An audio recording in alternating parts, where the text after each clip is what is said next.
John, you mentioned Bacon as well. I feel like Bacon is sort of a conflicted figure in history. When we had Chris Wiley on a couple of weeks ago, we briefly touched on Bacon, and some some historians of philosophy, or especially Christians, will look back on Bacon sort of negatively. He's got this famous line about putting Mother Nature to the rack and torturing all her secrets out of her.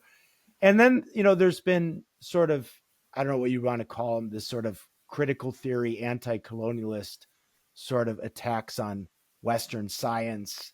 And Bacon often comes in as sort of the fountainhead for Western science, or this Enlightenment science of, using, power to subject nature to our will, and all the sort of moral and ethical questions that come up with that. Where do you place, how do you view Bacon in sort of the project of modern science? Oh, well, everybody's complex, right? Yeah. So, and there's more than one facet to them. And if you look at one facet, it's like, oh, wow, gee, he's got that right. And this other facet is like, oh, I wish in today's political correctness world that we could just kind of, delete that out.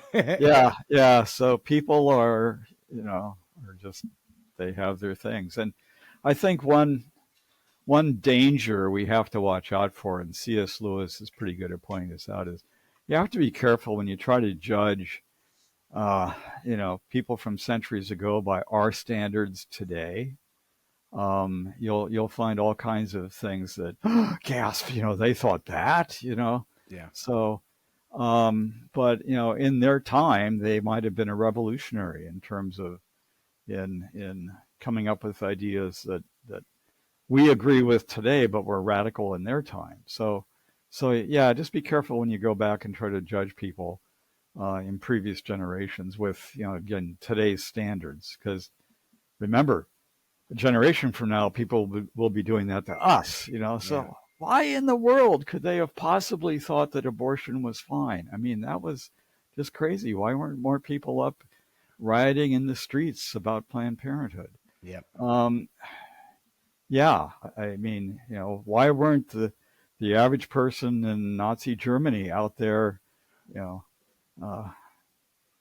picketing Auschwitz or something like that?